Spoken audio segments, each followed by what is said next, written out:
It's been the soundtrack to people's childhoods for decades. Now, a pilot from the first series of Thomas and Friends has been restored for the first time since 1983, complete with superstar narrator Ringo Starr. Would you like to come out today? Oh, yes, please, said Edward. It's been released to tie in with the 80th anniversary of the Railway series books by Reverend Wilbert Awdry. These reels painstakingly restored after they were stumbled on by series producer Ian McHugh and his team.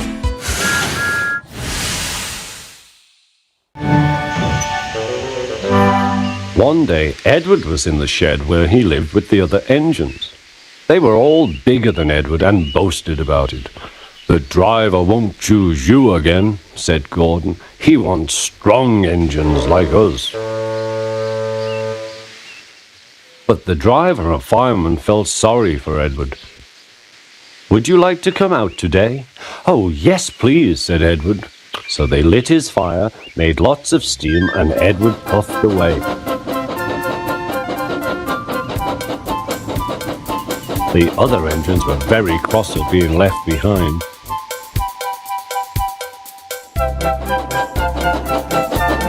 Edward worked hard all day. The coaches thought he was very kind and the driver was very pleased.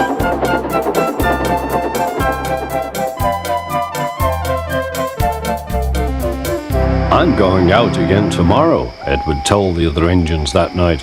What do you think of that? But he didn't hear what they thought, for he was so tired and happy that he fell asleep at once. Next morning, Edward woke up to find nothing had changed.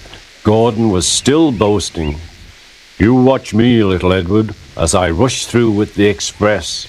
That will be a splendid sight for you. Goodbye, little Edward. Look out for me this afternoon.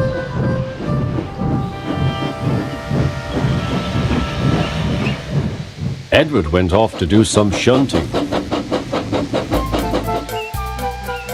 Edward liked shunting. It was fun playing with trucks.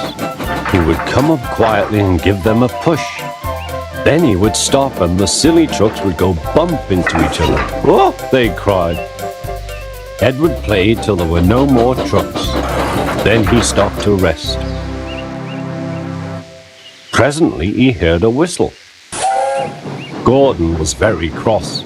Instead of nice shining coaches, he was pulling a lot of very dirty trucks. A goods train, a goods train, a goods train, he grumbled. The shame of it, the shame of it, oh, the shame of it. Edward laughed. Then there was trouble. Gordon can't get up the hill, the porter called to Edward's driver. Will you take Edward and push him, please?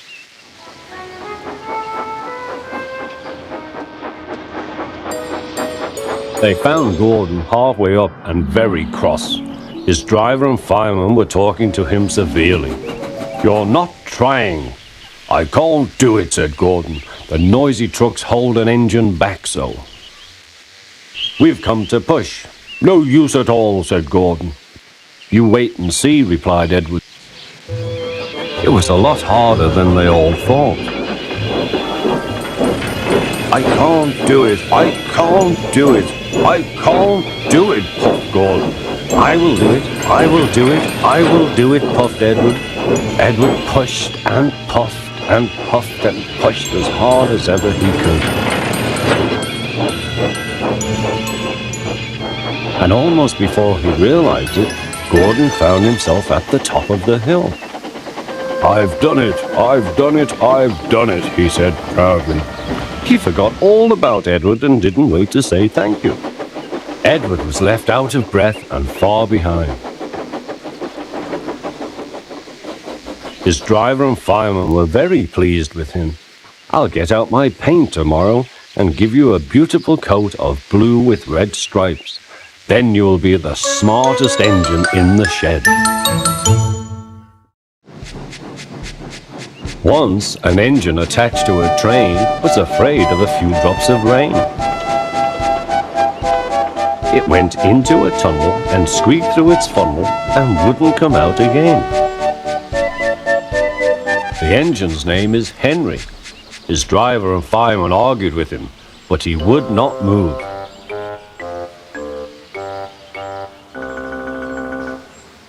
The rain will spoil my lovely green paint and red stripes, he said.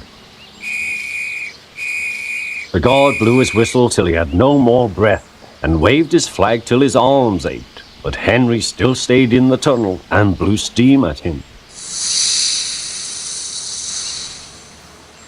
I'm not going to spoil my lovely green paint and red stripes for you. Then along came the Fat Controller, the man in charge of all the engines on Sodor. We will pull you out, said the Fat Controller, but Henry only blew steam at him. Everyone pulled except the Fat Controller, because, he said, my doctor has forbidden me to pull. But still Henry stayed in the tunnel. Then they tried pushing from the other end. The Fat Controller said, 1, 2, 3, push! But he didn't help. My doctor has forbidden me to push, he said. They pushed and pushed and pushed, but still Henry stayed in the tunnel. At last, Edward came along. The guard waved his red flag and stopped him. Everyone argued with Henry. Look, it has stopped raining, they said. Yes, but it will begin again soon, said Henry, and what would become of my green paint with red stripes then? Edward puffed and pushed and pushed and pushed as hard as ever he could. But still Henry stayed in the tunnel.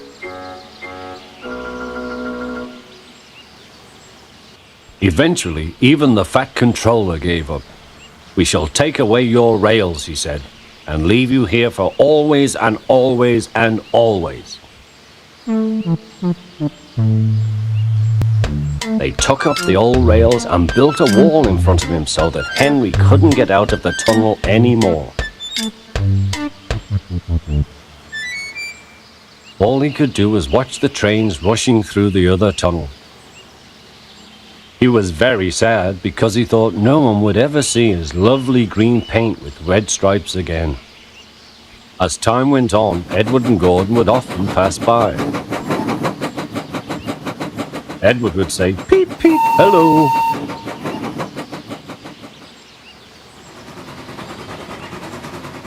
And Gordon would say, "Poop, poop, poop, serves you right." Poor Henry had no steam to answer. His fire had gone out. Sutton dirt from the tunnel had spoilt his lovely green paint and red stripes anyway. He wondered if he would ever be allowed to pull trains again. But I think he deserved his punishment. Don't you?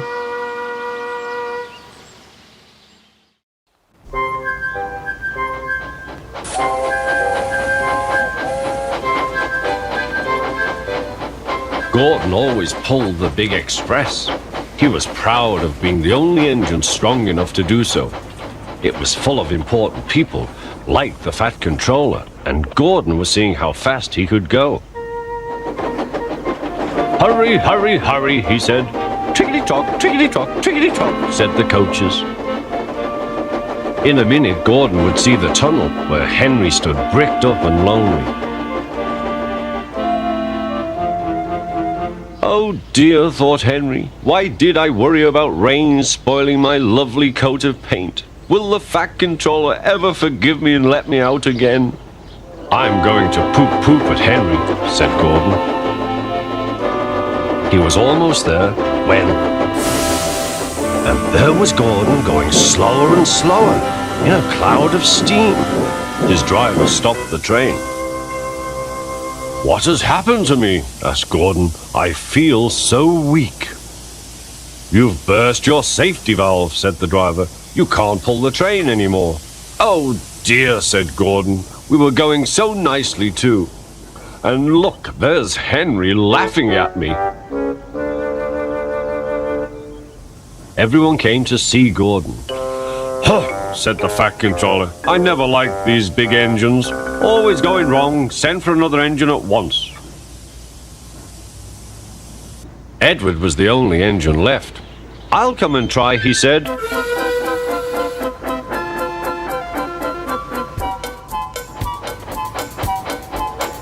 "Huh," said Gordon. "That's no use. Edward can't push the train." Edward puffed and pushed and pushed and puffed, but he couldn't move the heavy coaches. "I told you so," said Gordon. "Why not let Henry try?" "Yes," said the Fat Controller, "I will."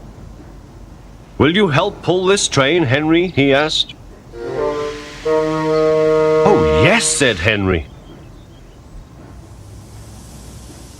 When Henry had got up steam, he puffed out. He was dirty and covered with cobwebs. "Oh, I am stiff, he groaned.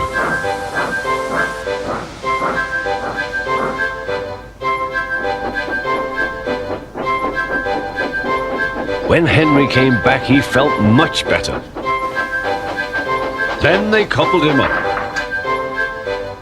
"Peep, peep," said Edward, "I'm ready." "Peep, peep, peep," said Henry, "so am I." "Pull hard, we'll do it. Pull hard, we'll do it." They puffed together.